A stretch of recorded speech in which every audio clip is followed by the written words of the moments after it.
Okay, I don't know if you're going to, well, hang on a second.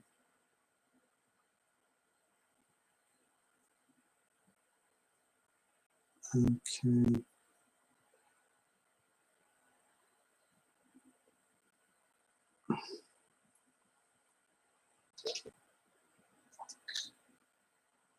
Okay, why am I not going live?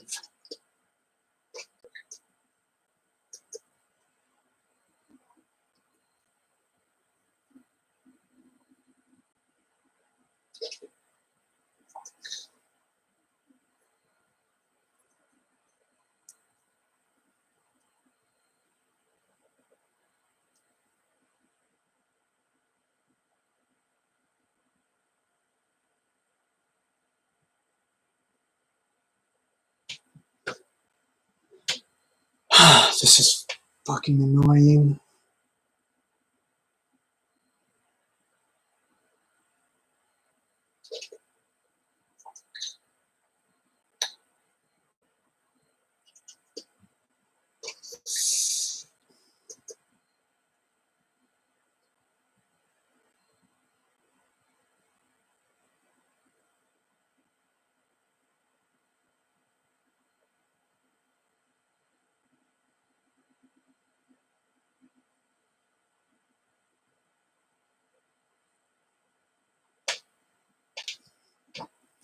Okay, hopefully you can see. Hopefully you can see. Okay, at least my voice is better now. Okay, well, it doesn't look like anybody's watching that, unfortunately. I'm trying to get rid of that glare, so give me a second. Sorry.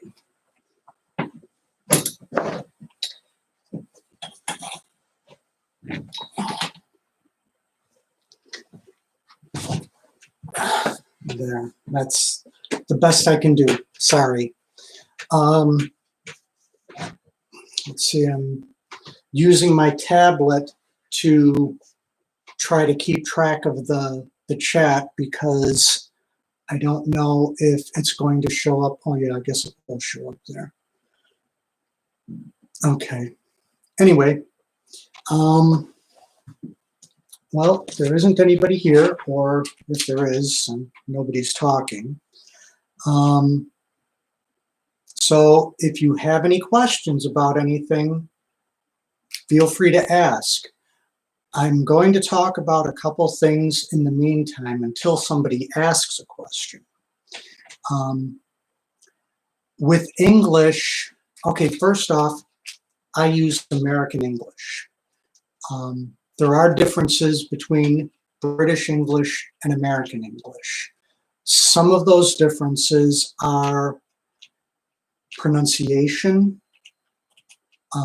spelling, and there are words that are used. How they form their sentences is a little bit different. One of the things that's different, there's a grammar point, and that's that British English, and I had to write this down because I can never remember it off the top of my head. British English uses the past simple where, or no, the present perfect, where American English uses the past simple.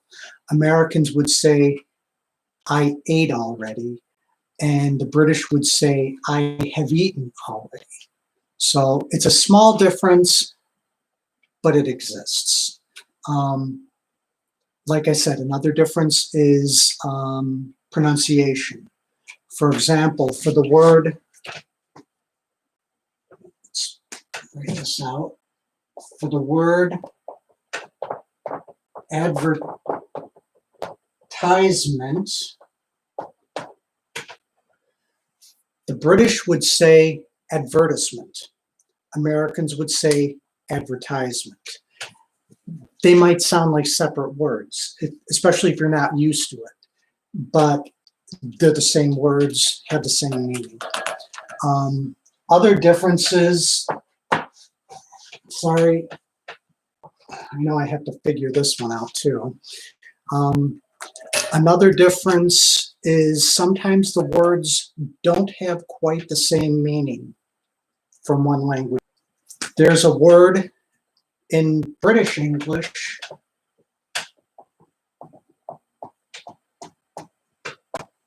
solicitor. In British English, solicitor is a lawyer.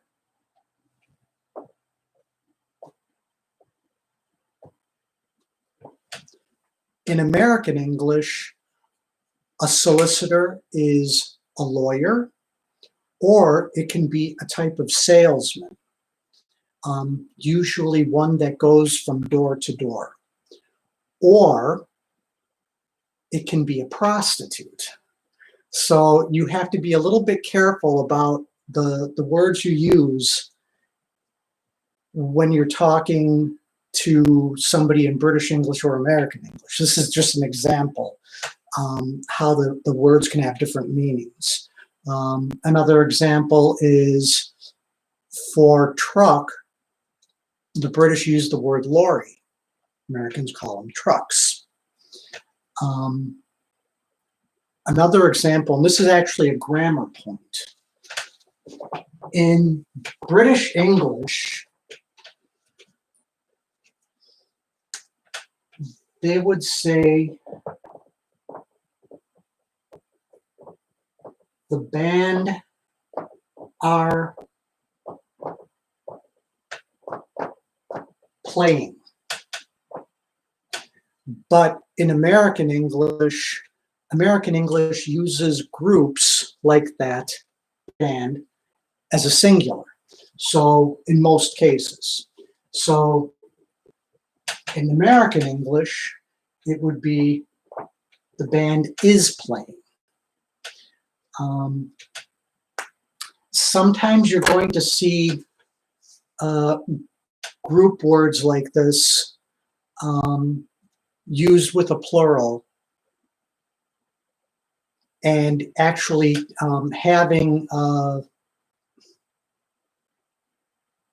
sometimes having a different form in how they're used as a plural. Like, for example,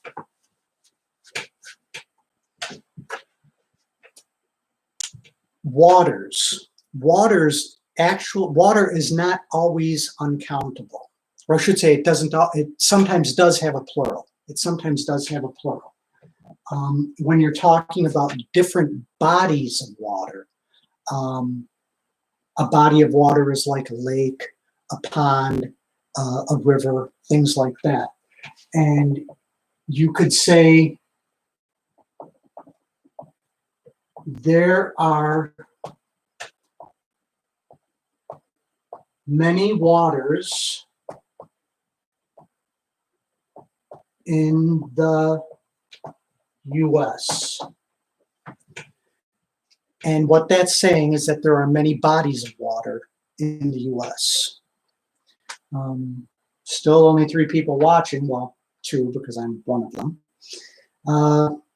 But if you have any questions, by all means ask.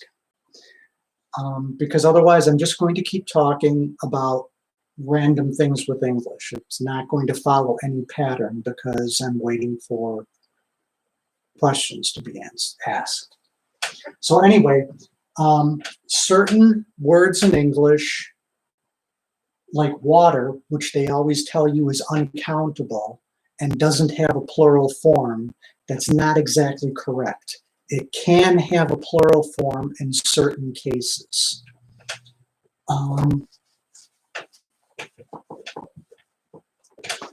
People is another example of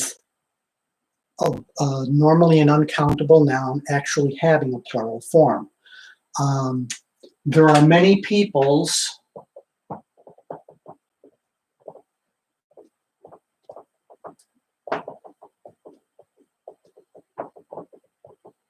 in the world.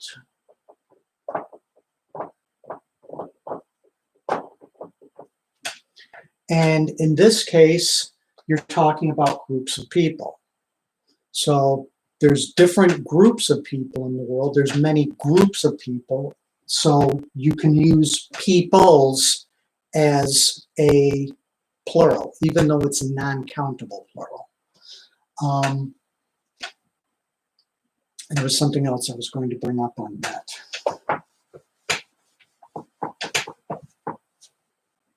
Well, I'll think of it later, I'm sure, I hope. No, still no questions. Please ask a question. What else?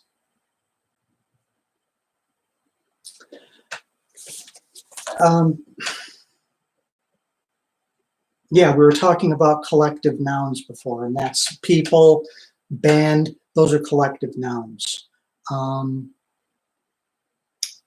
British English uses will and should, or no, they use shall. They use shall. Okay, in American English, I will do it. That's American English. British English, they often use shall instead of will or should. They will say, I shall do it. So that's another difference. Spelling is probably the biggest difference that you'll see between British and American English. You'll see in American English, British English, and American English, they'll spell color that way. In British English, they'll spell it color. A lot of words they do that with, they'll add a U that American English has dropped. Sometimes in some of the language learning forums where they allow you to correct other people's writing, you'll see Americans change this to the American spelling. But this is actually still correct. And it's just that these Americans don't always know that there's actually a difference between British spelling and American spelling in a lot of words. So if you see this and somebody corrects it to that, they're wrong. This was right in the first place. That was correct already. If you can hear me okay, can you at least say so I know that the microphone is working okay? Please? It lets me know that I'm not the last living cell in a dead body. Anyway, let's see, what else? Well, 15 minutes and only 2 people. So that's not a good thing, but I expected as much. Let's see, what else can I talk about? There are a few things. Oh, idioms. Let's talk about idioms. Learning idioms is not an easy thing with English. There are a lot of idioms. There's more than I can count. It would be very difficult to have a conversation in English without using any idioms at all. So most of them you'll understand just the way they're being used in the context, but not all of them. And unfortunately, there is no trick to learning English idioms. You just have to memorize them. Like I said, a lot of them can be understood because of the way they're being used. For example, let me think of one, because when I need to think of one, I can't.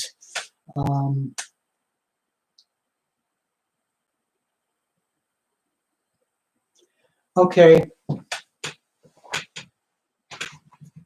If I say, can you run to the store? I don't mean literally run. I just mean go. But you understand that I mean I want you to go to the store for me. So you can tell this one just from the way it's being used that what the idiom is saying, what the sentence is saying.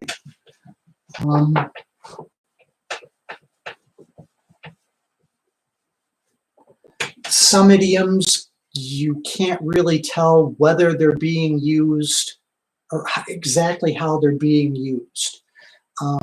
There are a lot of idioms in American English that have to do with gambling, with betting. You could say, if you have two people talking, and the first person says, a father and son, we'll use that, a father and son. The father is asking the son,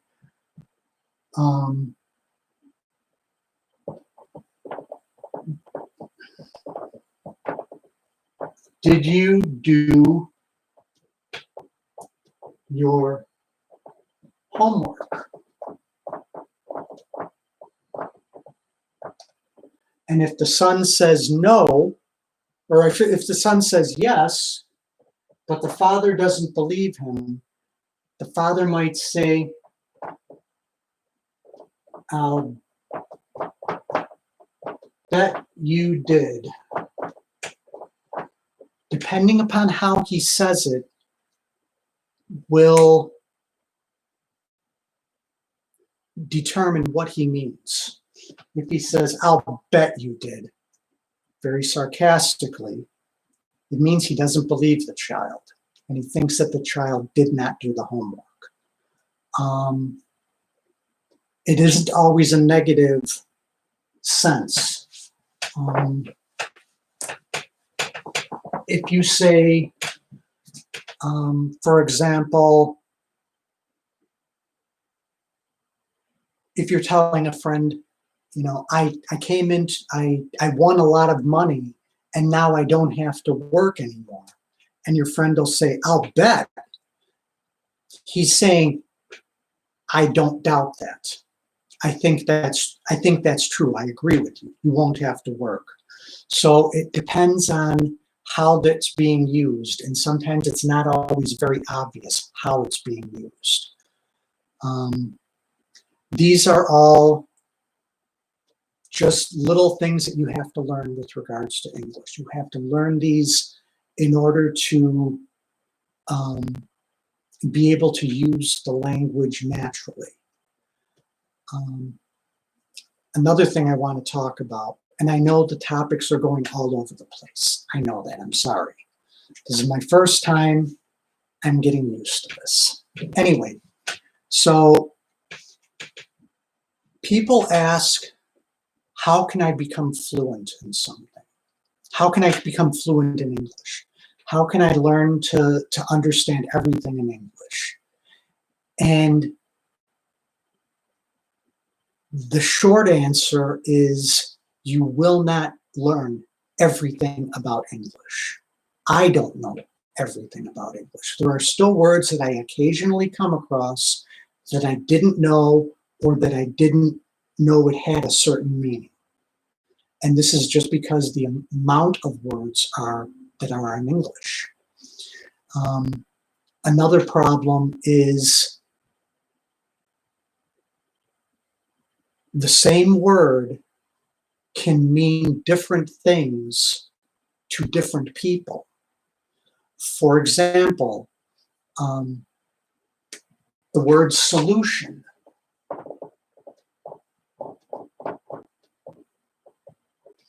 It can mean an answer to a problem,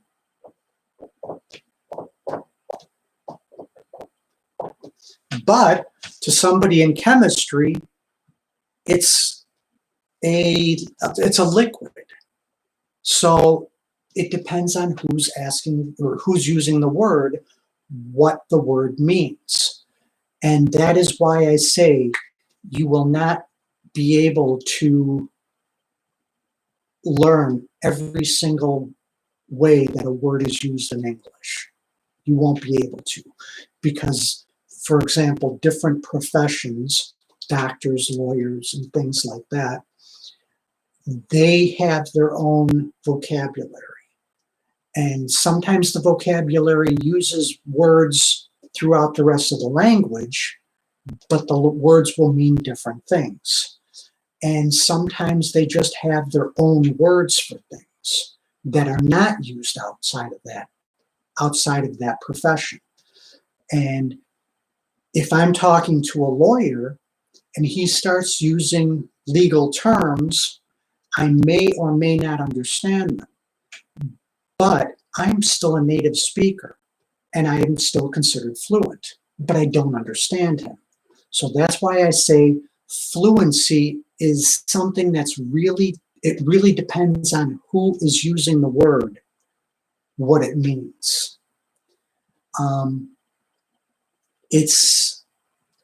I always say that fluency is relative. And what I mean is it depends on who's determining what fluency is, who is saying this is what fluency equals. So you have to just try with the language. You're not going to be fluent in every aspect of it. In every single case, you're not going to understand everything. And just accept that. That's okay. Another thing about fluency is I define fluency as being able to use the language the way you want to and need to. So if you are able to talk about music, to talk about popular culture with native speakers, and they understand you, then you have a level of fluency in that. If you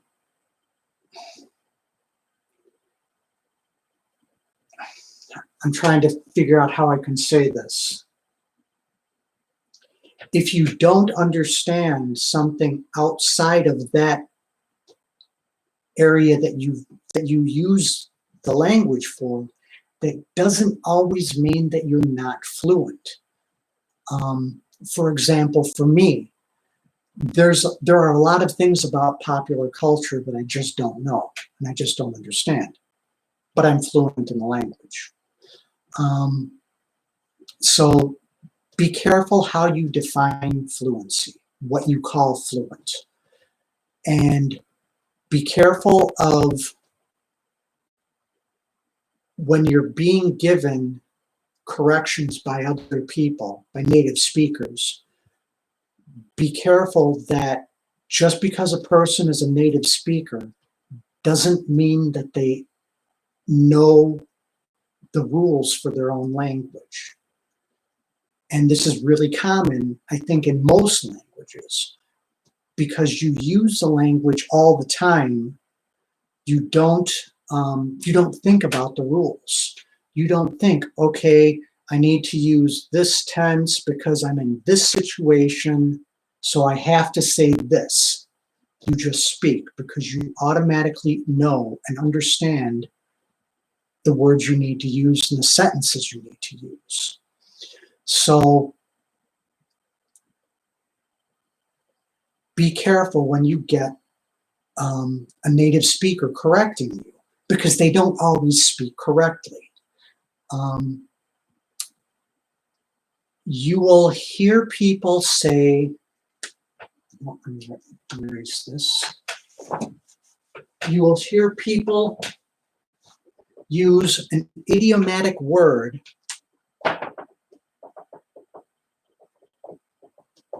YALL. It's a shortened form of you all, but it's very regional in the United States. Most people in the South say y'all.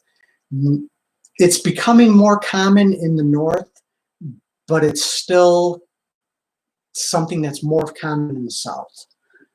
There are people that will tell you y'all is proper English, that it's correct, and it is not proper English. It's a contraction of two other words, but it's not a contraction of ya and all, which this makes it look like. It's a contraction of you and all. So you have to be careful, because some people don't quite realize when they say that it's proper English that they're saying that this is a separate word, and it's not. What else? Also, not a lot of Americans are necessarily speaking correctly.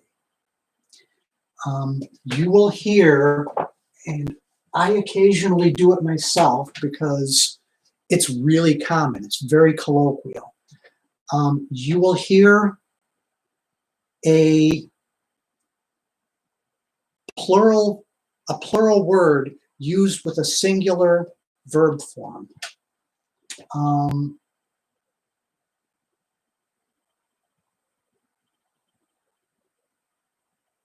Okay, it'll be, and it's very often in contractions you hear this.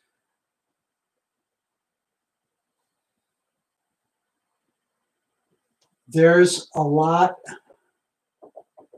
of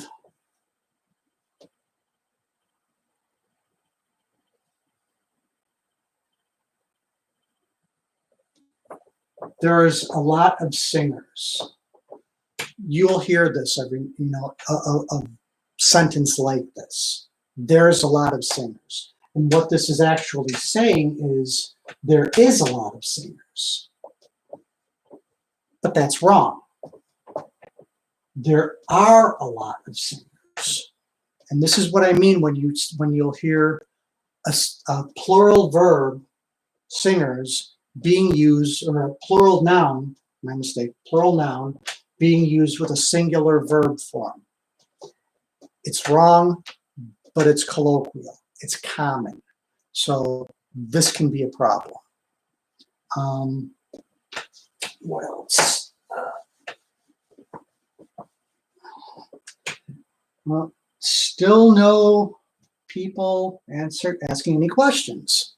So I really hope somebody would ask a question, or at least just say hi so I know you're there, please. Otherwise, I know I'm talking to myself, which is not a bad thing, because that's another thing, talking to yourself.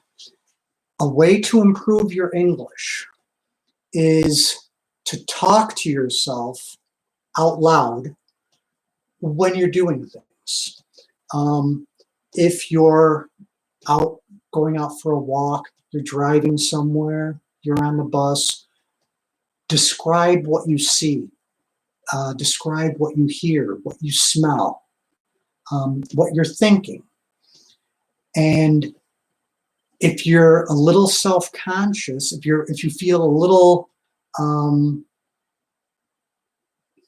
can't even think of the word, if you feel a little bit embarrassed, that's the word, embarrassed, by doing this when you're alone, what you can do is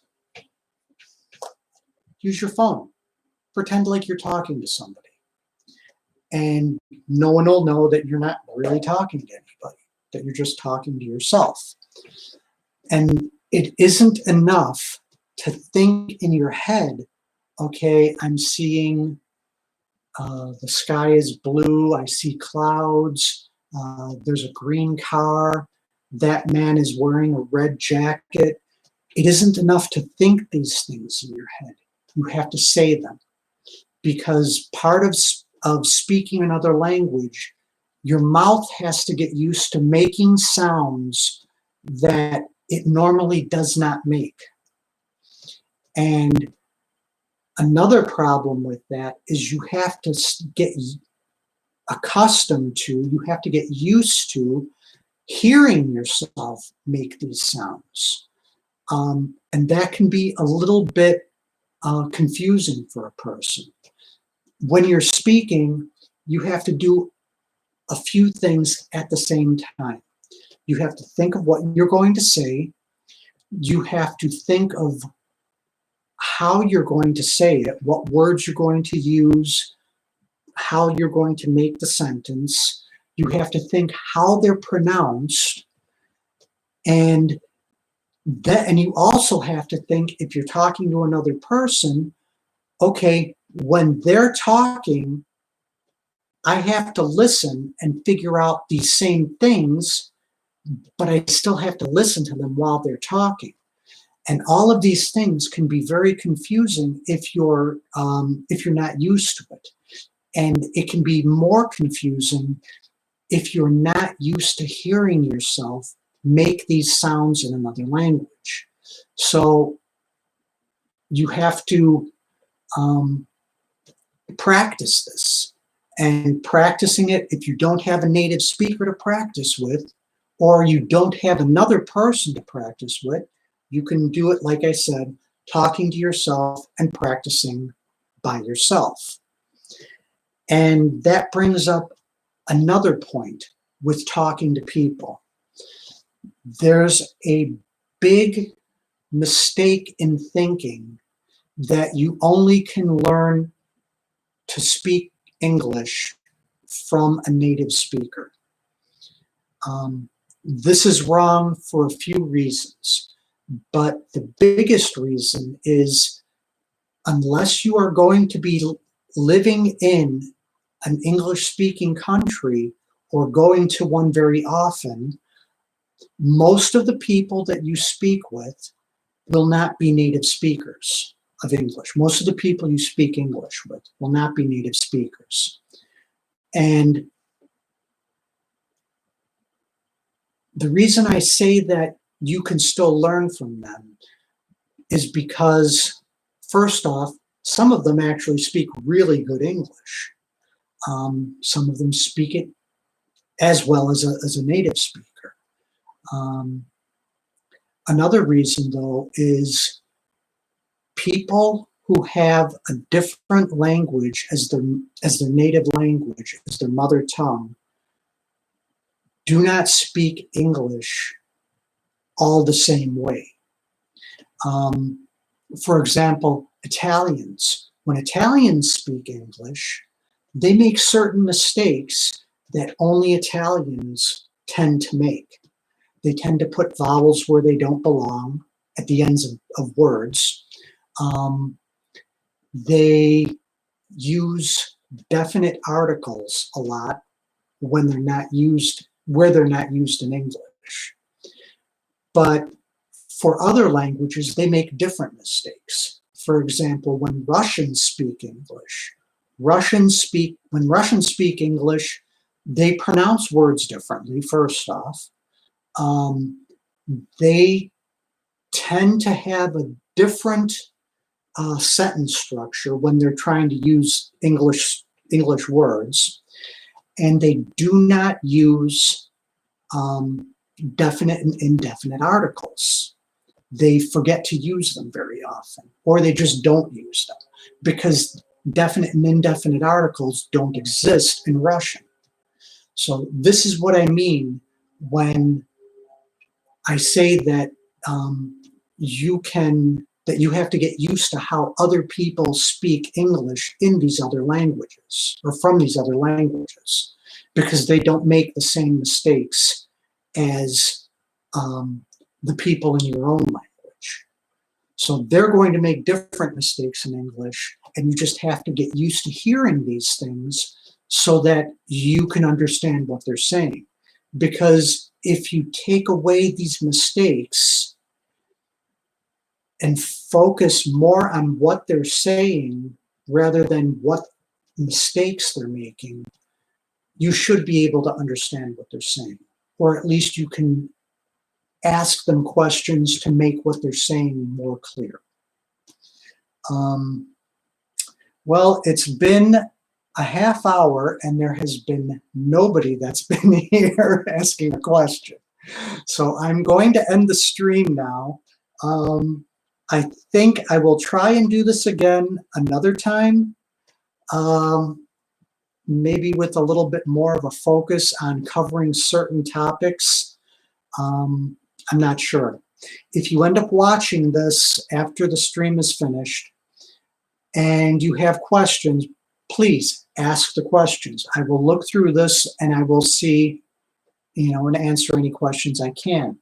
If there are certain topics you want me to cover, that you want information about, let me know, tell me, so that I can answer you either in another video or at least in the comments. So thank you for coming to the stream. I'm sorry it was a disaster. Hopefully the next one will be better. Have a good day, and I'll see you in the next video. Bye.